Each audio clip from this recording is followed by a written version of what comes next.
scream every single time you see it. That was a special performance. Ladies and gentlemen, your winner, Wakili Umasa Buckley. We're ready to end the year for the UFC. We're ready to do so for Joaquin Buckley. Randy, you're going to have to shift left. Truly entered the deep end of the pool. Way left. Swimming with the ships at 170 pounds. Perhaps a former champion is next. You heard the call outs. Creative way to do so. Some crowd participation. We'll see what plays out. A bright future for Umasa. All right, 3 weeks without the octagon, but now we get a chance to celebrate the holidays on ESPN Plus. Michael Bisping, Dean Thomas, the lovely Megan O'Leary, and our world-class crew, another trip around the sun. It has been an absolute pleasure. Broken new ground, it was a big year. How do we top it? We'll have some fun finding out. From Tampa.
Please.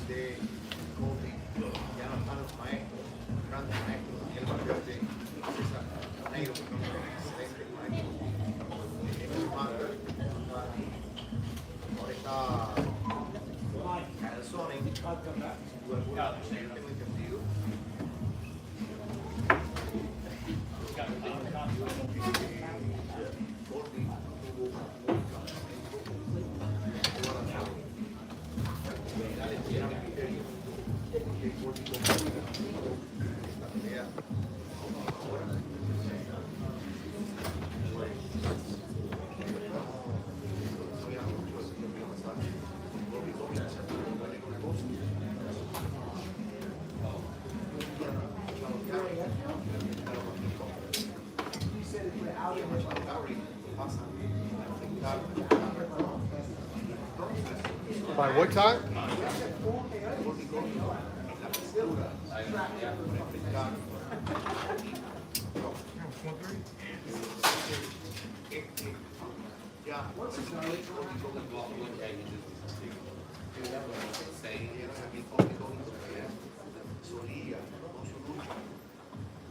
Pasar por encima de mucho. Evidentemente, este Colby Covington no es para nada aquel que peleó 2 veces por el título con Kamaru Usman. Es una sombra de lo que fue. Yo siempre digo que de no haber existido Kamaru Usman, de no haber sido Kamaru Usman el gran peleador que fue en su momento, la gran figura que fue en su momento, hoy estaremos hablando de Colby Covington, campeón del mundo, bueno, no como campeón del mundo. Pero Colby Covington tuvo la desgracia de brillar en el momento que estaba brillando siempre.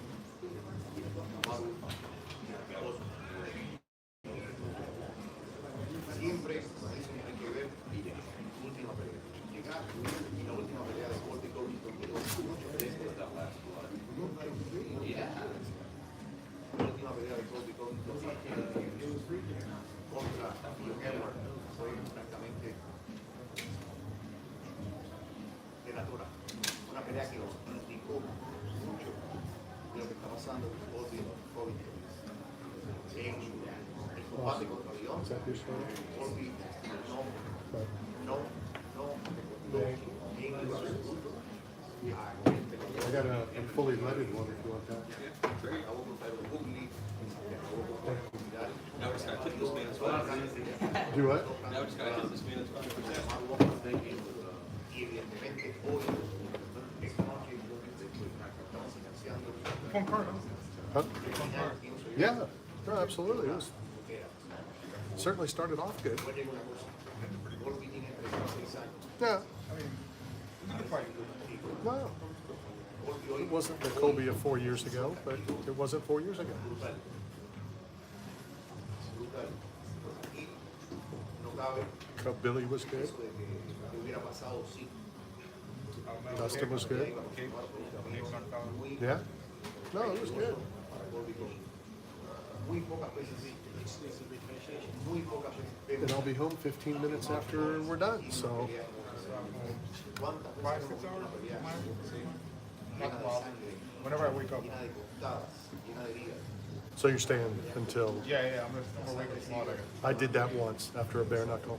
Almost killed us. Una doctora Now, I wasn't driving, but en la comisión de la Florida, allá de cuñados, que Colby Covington no estaba en condiciones de continuar, eso les da a ustedes la medida del castigo que estaba recibiendo Colby Covington.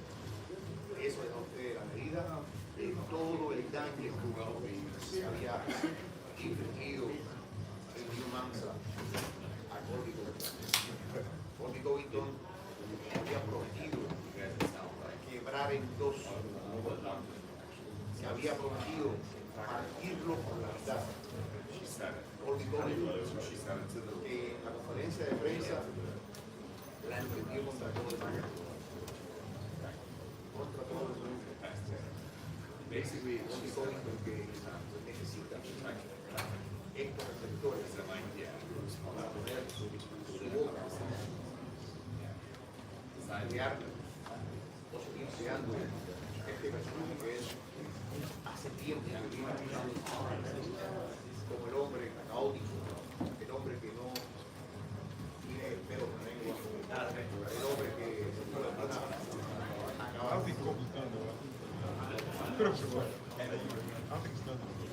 hoy but I don't think we'll look any better than that. I told you, we'd know in 10 minutes. Yeah, One thing you stuff that. stuff the first one. He doesn't hang out with you.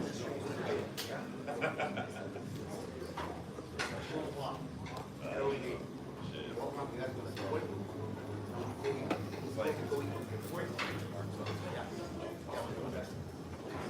Eso es lo que gracias.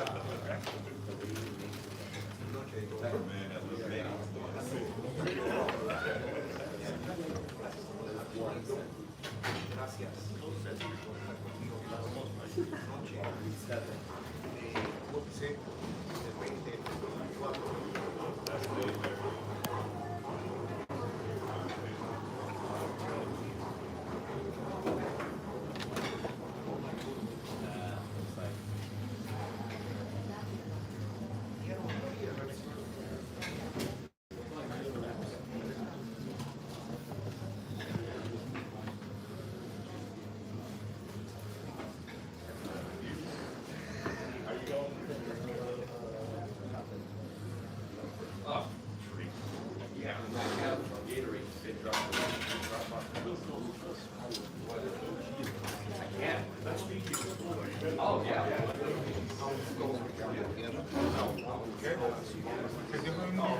Esa era una pelea de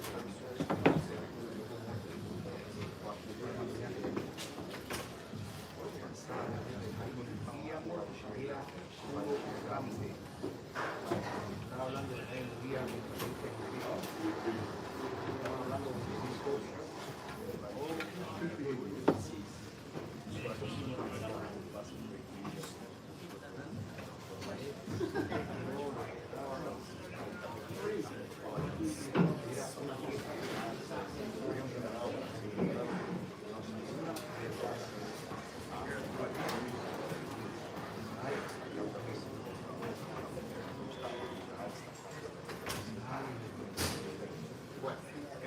les hablaré del tema pero aquí también yo pienso que iban a pillar a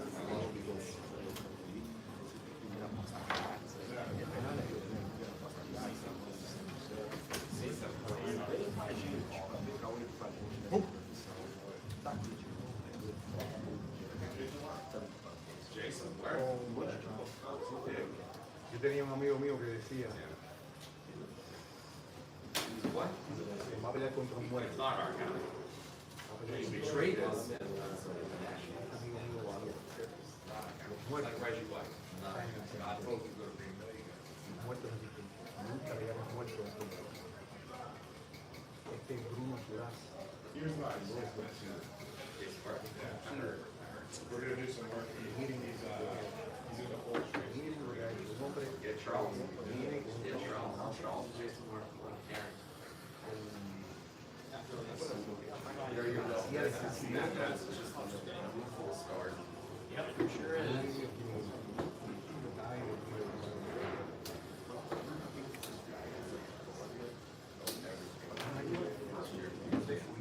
Estaba comentando tanto de Bobby Covington. Estaba comentando tanto de Bobby Covington. Joaquín, y esto realmente ha sido algo que me ha conmovido. Muchas veces hablamos de las empresas. Yo les había dicho que para mí no era su figura que nace era mi favorito para ganar.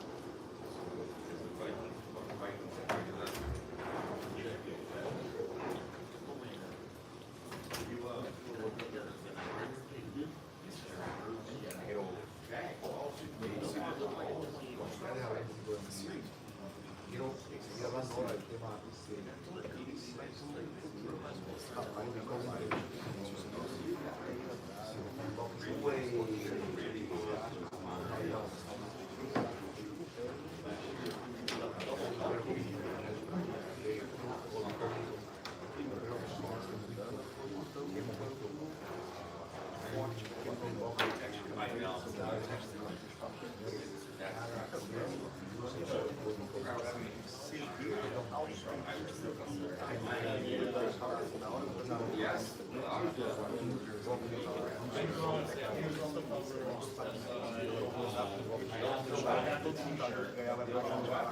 sigue creciendo.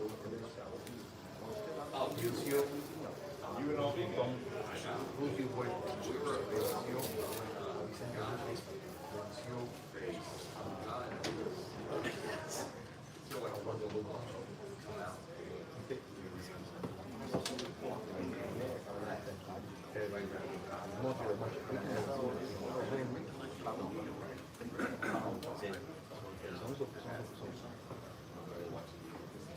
Nada más reaccionar estaba hablando del tema de Curly. Vi una cosa, pero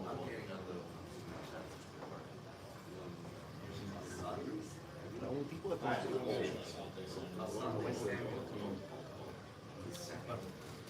Saludos a toda la gente aquí en la mansión de YouTube.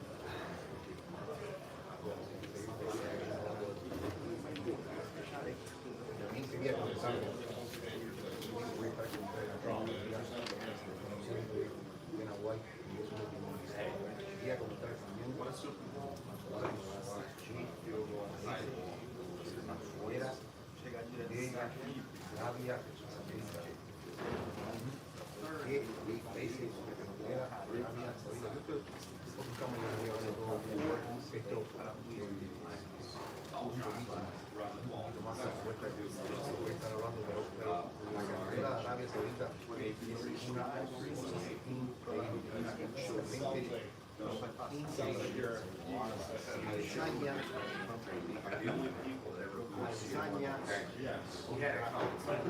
My favorite song about Philly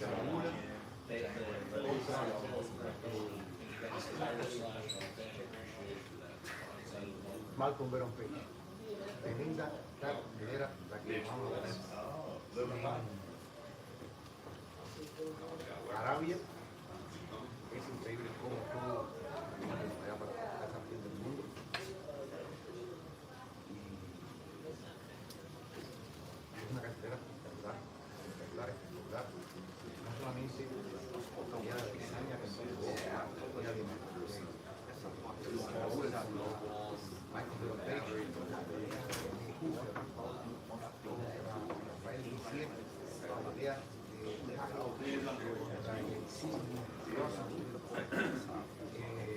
Alikerov contra Muñiz. No, es una maravilla. Es una maravilla.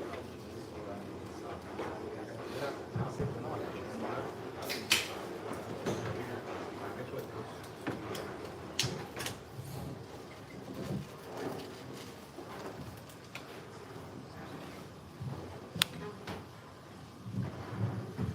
All right, guys.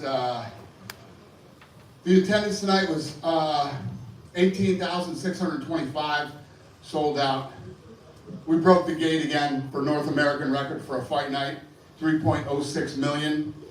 The fight of the night was Swanson and Billy Q. Performance of the night goes to Michael Johnson and Jacoby. They all won $50,000. What's up? What do you got? Dana, congrats on a great event. Thank you. Crazy knockouts. Yeah. First of all, we'll start with Buckley. Amazing performance by him. Colby obviously suffered the cut, which Yeah. screwed him up, but give us your thoughts on that fight and how it played out. Yeah, I was curious to see how it would go if it went 5 rounds, if it went later in the rounds. No doubt that was a bad cut, but that fight doesn't get stopped in Vegas. That fight keeps going in Vegas. You think it could go? 100%. What did you make of Buckley's performance? Since moving to welterweight, he's really improved. He's shown himself to be a real contender at that division. Yeah, listen, you go in and beat Colby Covington, it's a big deal. Love him or hate him, the guy's a dog, fucking tough as nails. Took big shots to the body tonight, took big shots to the head that would have knocked a lot of people out. Colby's durable and tough, but, when you get cut, anything can happen. Do you feel like for Colby then he shouldn't sort of be too hard on himself after this, right? Because the cut, it was bad. You could tell it was bothering him. It was definitely bothering him. And literally, as soon as the corner would fix it, he's waiting to walk back out, he rips it open again and makes it start bleeding again. So that alone tells you that the cut was bothering him big time.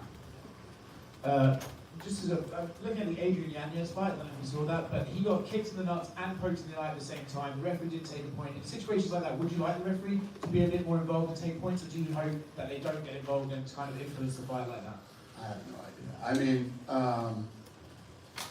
yeah, I would say that a double foul is probably definitely worthy of taking. So I woke up this morning at 4 o'clock in the morning, we did, looking for a fight, the Korean Zombie show. And I felt like the judging and the reffing was better over there in Korea than what we got going on. So listen, I've had a lot of problems with judging and reffing over the last several fights. Last event of the year, so let's take a look back at this year. You keep breaking records like you said. With the gate records for fight nights, what do you attribute that to? Why do you keep breaking records every time you go and host events? The business just keeps growing. I mean, the business keeps growing as we continue to go into places that we haven't been in a while. Who wants to come? Who walks out of here tonight and goes, yeah, I don't ever want to do this again? It just doesn't happen. When you look back at the year, right, you had some pretty crazy one-off sort of monumental moments. For you personally, which one are you most proud of? Are you proud of 300, the Sphere, 303, getting that put back together on 2 weeks' notice? Which one are you most happy with? You're not wrong. And I've been saying this as the year is closing.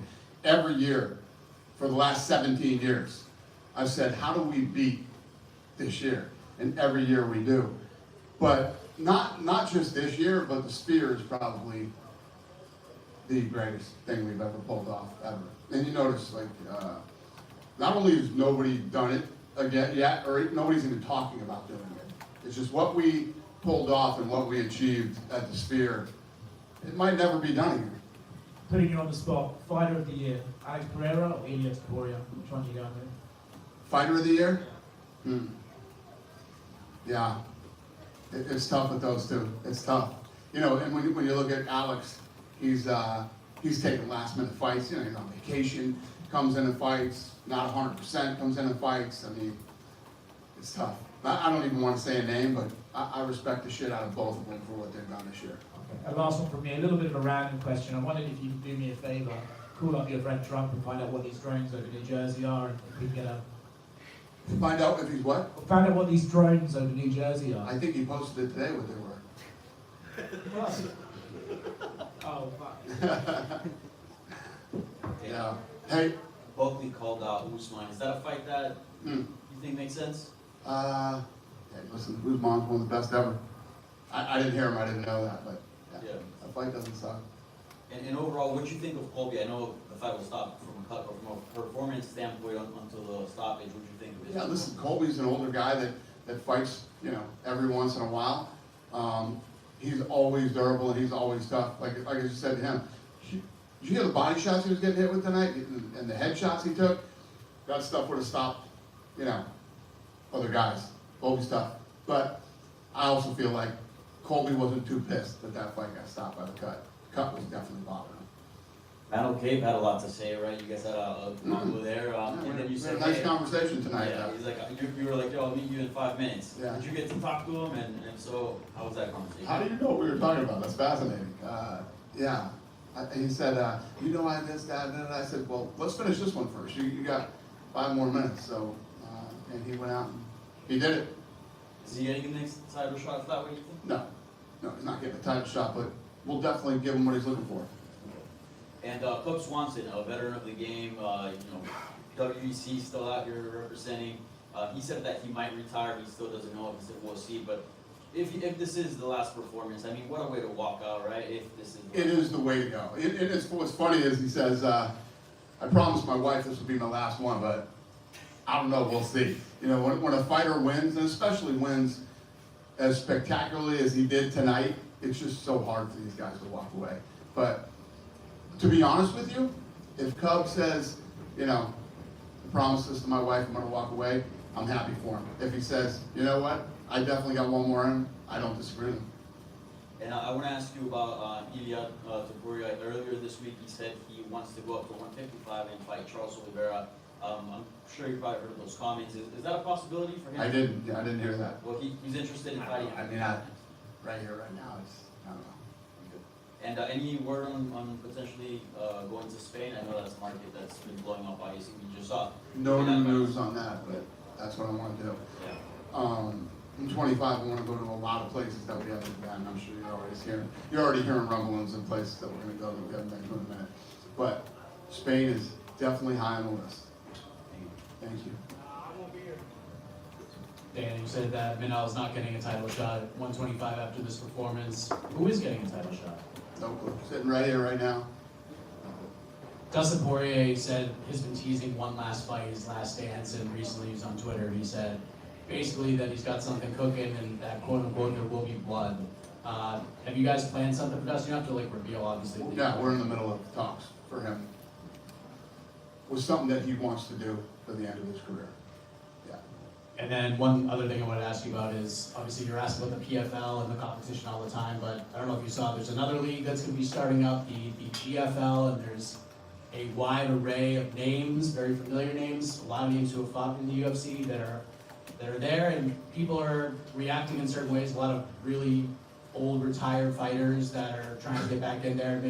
I mean, that's just basically what it is, but what was your reaction to not only this new league starting? I know it's been teased for a couple of years, but we're actually seeing some of the roster. What did you I actually don't know anything about it. I say this all the time. I welcome everybody, you know. Listen, there's no barrier to entry to get into this sport. And, you know, I hear a lot of people saying that we don't do this right, we don't do that right.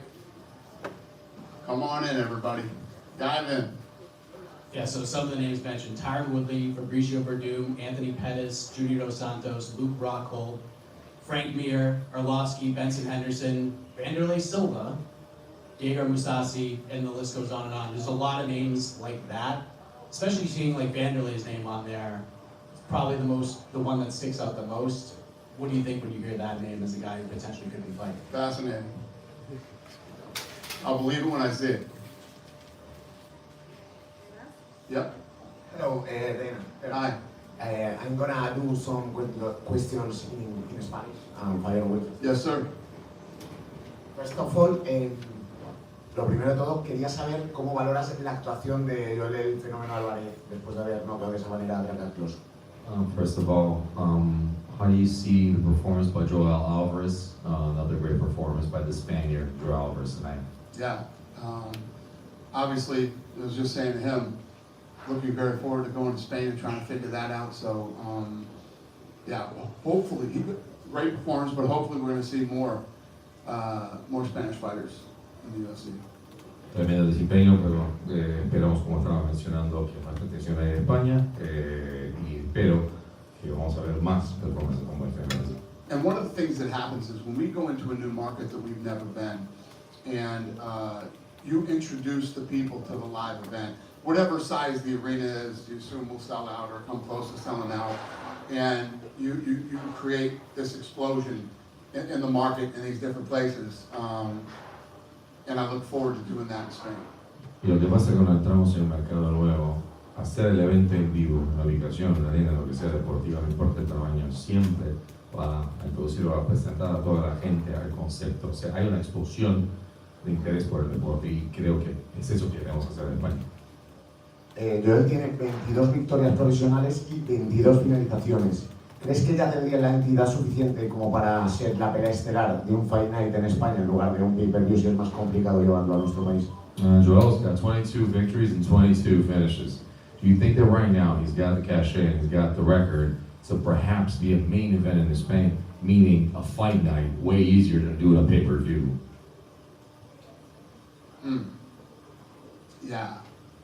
No, I think if we go first time in Spain, you go big and you do it. You go big, you make it a big bet. También ha trasladado Joel durante esta semana que tenía la intención de pasar al peso welter, bueno, pues por la dificultad siempre del recorte de peso siendo tan grande. ¿Crees que es una posibilidad para él o preferirías que se mantuviera en el peso ligero? And he actually mentioned throughout the week and after the fight that he wanted to jump from 155 to 170 at welterweight because his weight cuts are really hard. How do you see that, him being another one jumping from 155 to 170? Yeah, I don't love when guys jump around. I don't know. We'll see how that plays out. I don't know. No me gusta cómo hacen eso porque mañana vamos a ver qué pasa. Las for me, la última pregunta es respecto también a Ilia Topuria. Dijo en el Partidazo de la COPE, es un programa famoso en España, que su intención era ir a por el cinturón del peso ligero y como Makhachev ya tenía pelea, quería ir a por Charles Oliveira. ¿Esto es una opción real? Y en caso de que es una opción real, ¿Alexander Volkanovski será el siguiente rival de Ilia Topuria? To piggybacking on the question from before, this week Ilia Topuria in a big show in Spain mentioned that he's pretty much done with his current weight division. He would like to jump up and face Charles Oliveira, meaning that if he's not available there, or if that doesn't happen with Charles, would Alex Volkanovski be the next one then to face? If he doesn't go up and doesn't face Charles Oliveira, would that be Volk against Ilya? Same response. I have no idea right now. Listen, this is the last fight of the year. We're off for a month. We'll get our shit back together in 25 and we'll figure out what's next for everybody. Lo mismo de antes, la última pelea del año, tenemos 4 semanas de vacaciones, deja que vamos a concluir las cosas. Dan right here. What did you think of Michael Johnson tonight? Kind of turned back the clock, big KO, and then he came back here and said, I want to do this 5 more years or more. Yeah, well listen, tell me the last Michael Johnson fight that sucked. I mean, that guy comes out first round, guns a-blazing, you know, he always tries to win. He's a fun guy to watch, and yeah, been here for a long time, and I'm happy for him. And you just said you don't love guys jumping around, but earlier this week, Michael Chandler said, hey, I'd go up do 170 do fight Colby? Is that something you would? That's everybody's talking about, yeah. I don't know. I have no response to any of those types of, whatever the fighters are talking about, every Tuesday we get in a room and we'll figure out what's going on. Fair enough. Thanks very much. Yep. I don't really pay a lot of attention to the talk. I literally, people will go, oh, did you know this guy? I said, no, I have no fucking idea. I don't pay attention to any of this shit. I live in my own little bubble and we do our things on Tuesday and we figure this stuff out. And, yeah, I don't hear about this stuff. Unless this woman right here tells me I don't know about it. Go ahead. Na semana passada eu te perguntei se haveria evento no Brasil, você confirmou, mas não sabia exatamente onde. Eu queria saber se você já pode falar pra gente se no Brasil, no ano que vem, vai ser um evento numerado, um pay-per-view ou um Fight Night. Quem sabe se você já pode dizer onde vai ser no Brasil o evento. Last week at 310, I asked you if you were going to go to Brazil in 2025, because I guess you just didn't know, or wasn't going to say where yet. Can you say something about the future Brazilian city, and are we going to see in the first semester a pay-per-view or fight night? What is it going to be like? This is what I can tell you. Right now, while I'm sitting here in Tampa Bay, I have a bunch of people in Brazil on a bunch of different levels in meetings in Brazil for lots of things that are going to go on in 25 in Brazil.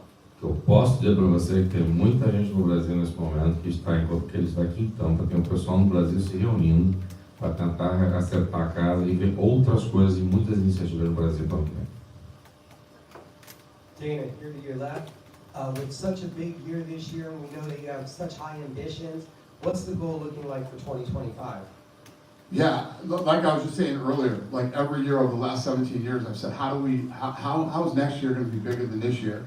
And some of the stuff that we're already working on is, like I was just telling this gentleman in Brazil, and on multiple levels, not just, you know, UFC. We got Power Slap meetings going on down there. SLS, which I own a piece of, did an event down there today, and UFC stuff that is being worked on right now in Brazil. We're talking about, you know, Spain and all these other places. Not to mention Seattle, Chicago, you know, these other places that we haven't been in a long time. So I anticipate a lot of big fights. I got something in the works right now. I'll drive you fuckers crazy. All you guys will be running around. I got something in the works that you will never fucking see coming for 2025. That literally started to come together last night. And yeah, we got some fun stuff coming up. And just one more for you, Dana. With the first pay-per-view of the year being at the Intuit Dome, we know it's a state-of-the-art arena with the Halo screen. Not to mention there's the interaction that they show during the basketball games with fans. Do you guys have anything special for the ambiance plan for that event? Yeah. I won't treat you like the guy that asked me that last weekend. Yes. Yeah. Yeah, no, the guy said, are you going to do that? I said, no, we're not going to do any of it. Yes, I'm excited to go to that arena. That's another one. We haven't been to LA in a long time. And to go into, you know, ever since we did the Sphere, my philosophy is arenas like that are going to start popping up all over the world where, you know, there's a lot more, as technology gets better with the screens and, you know,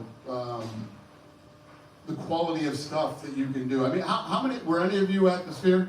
I know you were, but, I mean, come on, right? It was awesome. So I just went and saw the Eagles, which is fucking incredible. I love the Eagles. I'm a huge Eagles fan. I'm a huge Joe Walsh fan. And the stuff that they put on the screen was really cool. That went with the music and stuff. But when you see what we did at the Sphere, it's just like, I don't know if that will ever be done again. You know, spent over $20 million on it, and it was a one-of-one, and it was a fucking amazing night. If my production team doesn't win every fucking award that exists in production, they're full. All the awards are full of shit. They're all full of shit. Tell me one fucking sporting event in 2024 that even comes within 100,000 miles of what we did at the Sphere. So the answer to your question, sir, is yes. Thank you. Hello, sir. Yep. One more question about 311. It will be really tough tournament in the terms of security. 2 guys from Dagestan, 1 guy from Armenia, 1 guy from Georgia, and we have seen a fight between Merab and Omar. Last pay-per-view. So, if compare this tournament's relevant to the event with Khabib and Conor, there will be more security measures in LA, or the same? We're going to reduce security when we go into LA for that fight. We'll cut it in half. We'll be okay, sir. That's what we do. Obviously, the Khabib Conor thing we were ready for. One guy missed his leg by fucking inches from keeping him from jumping over, but it happened. We'll do everything we can to make sure that it's safe there. And quick one for me, you said that you watched the Korean Zombie Fight Night. What's the destiny of the guy from press conference in Abu Dhabi? He lost by decision, so his road to UFC is now closed for now. Yeah. No, I picked the other guy. I don't know if you wouldn't know that, but I picked the other guy. He won the fight. He looked damn good doing it. He was the better, well-rounded fighter. The other kid looked very one-dimensional. And the Korean Zombie told me he had a lot of problems with that kid that week, threatening to pull out of the fight if he didn't get more cornermen and crazy shit like that. So, yeah, played out the way it should have. Thank you. Good? Dana, Yeah. just real quick, since this is the last time we'll speak to you probably for the remaining of the year. Jones versus Aspinall, is that sort of the big priority, and do you think that's the biggest fight the promotion can put on in 2025? 100%. I think it's probably the biggest fight in heavyweight history, and it's a massive fight in the history of the company too. It's a big fight.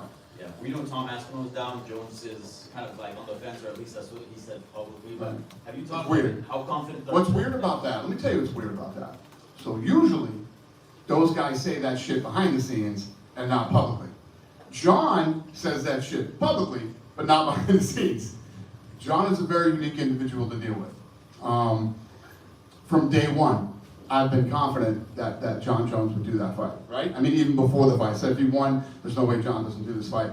John Jones isn't afraid to fight anybody, and that's a fact. And the only time that anything remotely weird has ever happened with John Jones was the time that his fucking camp did the weird Chael Sonnen thing. We can't fight Chael Sonnen on short notice. Other than that, and that wasn't him. It was his team, and he listened to his team for whatever reason. But that's like the goofiest fucking move in the history of the UFC. But other than that, John Jones behind the scene is not a guy that turns down fights. Would you guarantee 100% we see that fight? Yeah. I'll say 100%. Thank you. Yeah. Hey Dana, thanks for your time. I just want to talk about Colby for a sec, because I mean, he's already gotten his shot at gold 4 times, if we're counting interim. After a loss like tonight, what's next for him? I don't know. You're gonna have to ask him that question. You know, he's obviously still one of the top-ranked guys. What we were saying about him all night. Took big shots, stayed in there. Cut was obviously bothering him. But I also believe that if that fight's in Vegas, that fight doesn't get stopped with that cut. And but I don't think that Colby was very upset when it did. It was bothering him. So you think that was almost a way out for him? No, I'm not saying it was a way out. He didn't say, hey, look at my cut. The ref stopped the fight and called the doctor in, and the doctor called the fight. So it's not, he doesn't have a decision in that matter. So no, it's not a way out. I like the way you fucking spun that though, and see how I would answer that. And then everybody would write, that isn't even in this fucking press conference, that Dana said Colby was looking for a way out with the cut. That's the fucking dumb shit that happens in these press conferences that drive me fucking crazy. So thank you, sir, but go ahead. Thank you. On a brighter note, it was a good year for MMA in Florida dating back to 299. I mean, fans just seem to love the sport here. So is there a timeline for a return to Florida and maybe a specific venue? Listen, Florida is the fucking greatest state in the entire country, man. That has been since day one of fucking COVID. And if you look at the way the state has handled itself and maneuvered over the last several years, I had zero expectations coming into Tampa Bay. I didn't know anything about Tampa Bay. This is an incredible city. Great hotels, restaurants. I mean, the restaurants are off the charts. People everywhere. The people here are really nice. you know, Florida is probably the greatest state in the country right now. Nobody can deny it. And then you meet all these people that moved here from lots of other places, and they couldn't be happier. The answer is, yeah, Florida's fucking awesome. I moved here from New York, and I agree. You're the millionth person I've met from fucking New York that moved here too. Yeah, it's awesome. I just got a one more for you. Izzy just took his first non-title fight, and I mean over 12 fights. So can you just walk us through how that one came together? Yeah, I mean, when we were talking about that fight, we were tripping out. This guy hasn't fought in a non-title fight since like 19, which is a testament to how great of a fighter he is and has been over the last several years. And that's why we headlined him in Saudi on the fight night. Well, thank you so much for your time. Thank you. Have a great night, everybody. Happy holidays and happy New Year, and I'll see you next year.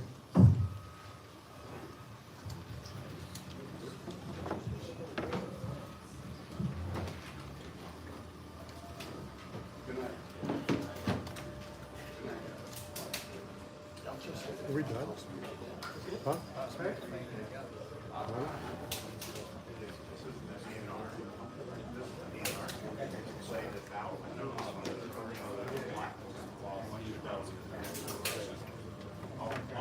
I'll be back before.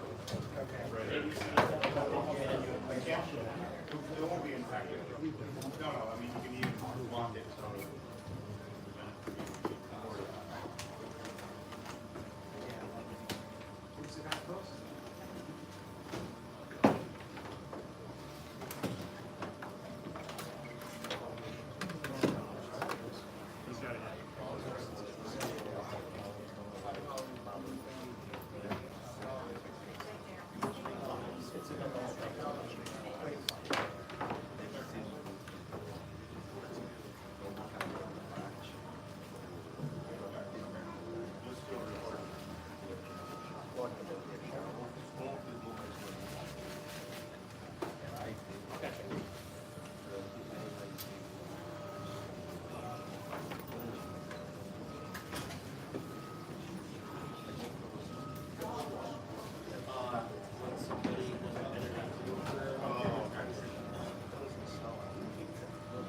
Well, Carl, first of all, congratulations on a sick fight, a sick finish. Give us your thoughts, guys, some time to digest it. How would you feel about your performance in the fight, Jed?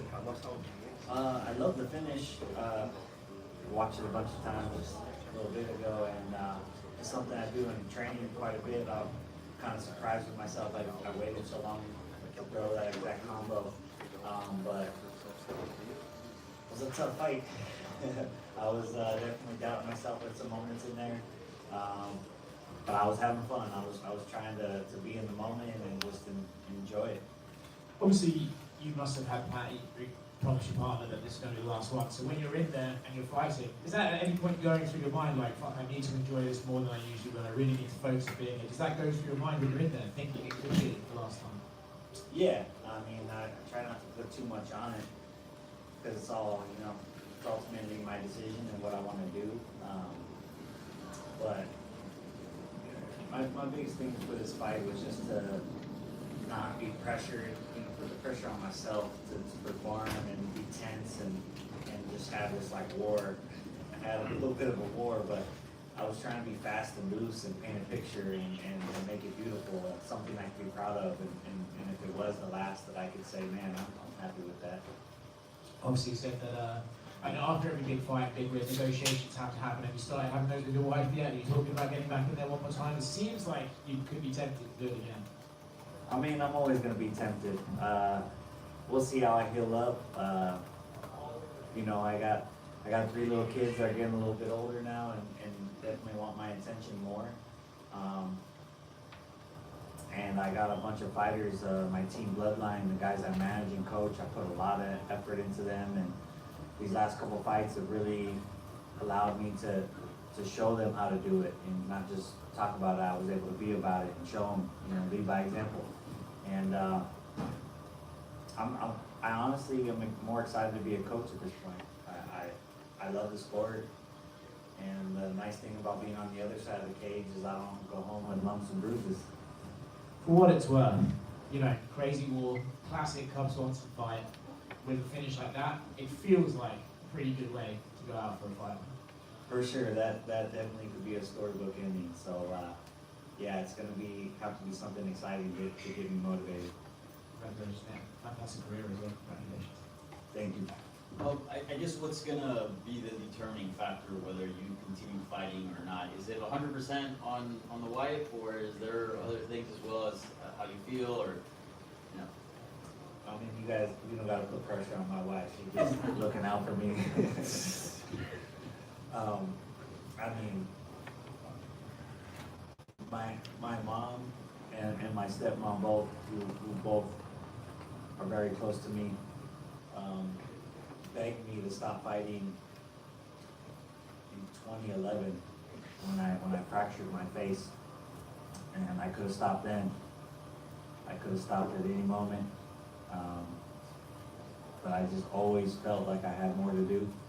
And at this point, I feel like I've done a lot, and I'm proud of it. So, yeah, like I said, it'd have to be something really exciting. So, we'll see what happens. A lot of fighters, you know, when it's time to hang it up, you know, they get very emotional. I don't know if maybe you're hiding it, but you seem very also at peace with it. Like, if this is it, like you're cool with that. Is that accurate? Well, I put a lot of thought into it. You know, I've had a lot of emotions go through me. It's a tough decision, and you know, when I lost my manager during the whole COVID thing, I really had to sit back and say, you know, there's life after fighting, and you should probably start thinking about that. And it really put things into perspective for me. That was a really hard blow, and I did what I always do, and I got back in the gym and, you know, tried to get right back on the horse and channel my emotions with the fight. And I learned after that fight, like, man, you really need to figure things out. In between fights, you need to focus on what comes after fighting, and I've been doing that. I've been able to build this amazing team.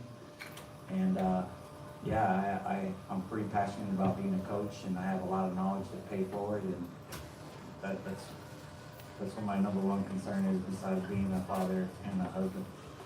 This is it. Favorite career moment? I mean, the Doo Ho Choi fight is so hard to top. I have so many fights that are special for different moments. People don't understand, like, there's so many things that happen in camps and in your life that you need to overcome, and so there's special fights for different reasons. But for sure, the Doo Ho Choi fight, because I had the fight of the year, I made the Hall of Fame because of it, and then I found out I was going to be a father that night. So it's pretty hard to top. Congratulations, Cub. A lot of people, you mentioned Doo Ho Choi, are saying that if you do have one more fight, they'd love to see you run it back with Doo Ho Choi. Any interest in that? Would that be one of those fights that would bring you back for one more, or do you feel like there's no way we could top the first one? That one's possible. Although he looked amazing in his last fight, it makes me want to sit back and relax a little bit, but I just know the fans will be ecstatic for that one, so that one would be hard to say no to. But yeah, we'll see. Are there like any other names that would be like automatic jumps? Like, I know you and Jose Aldo had a very short fight. It's like he never got going, and I know he's a bantamweight now, but maybe he jumps up to 45. Could that be something? Like, are there certain names? You probably just have like a short list of guys that would be excited to see one of them. Are there other names that you can share? That's possible. I really don't have any names. Like I said, I've just been taking it one fight at a time, and I've just been so focused on me and trying to, you know, go out there and have great fights. I try not to look too far forward when it comes to fighting. And then last thing, did you get to watch Joaquin fight tonight against Colby? Did you get to watch the main event at all? No, I didn't get to see much of it, but I saw him. We shook hands. Me and him are cool. We ran into each other. We talked many times, and yeah, we're cool. So I asked you immediately, like, is there anything you do to make it happen? So we did apologize for calling you the H word. Yeah, he apologized for that, and we still see, you know, things differently, but I think there's mutual respect there, and And, you know, we laughed a couple times, it's all good. Covered it. Congrats on the win. You mentioned Bloodline, and I'm just curious, now that you have that experience, that side of the business, looking back, is there anything you would have done differently in your career coming up? Not a thing. I'm the person I am because of every decision I made and every hurdle I've had and everything I've overcome. So I definitely wouldn't do it any other way. I'm happy with my life. Does it give you kind of a sense of pride that now you can guide this next generation of fighters that are going to be going through all this? Yeah. A while ago when I was asking myself, you know, what are you good at? What are you going to do after this? Do you want to be away from the sport when you're ready to walk away? And I thought about it so many times, and it's like, well, I have this incredible wealth of knowledge of this very unique sport that not a lot of people have the same amount of knowledge for.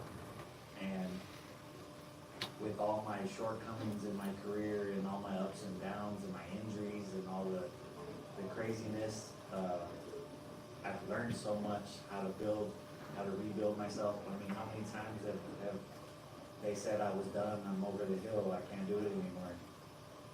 You know, it's been so many times and I've been able to rebuild, and I think that ability is gonna make me a strong coach. And I think that I have all the tools to be a good coach and a good mentor to the next generation. So it just seems fitting that that's what I do. Thanks very much. Looking forward to it in or out of the cage. Thank you. Cool. Thanks, guys.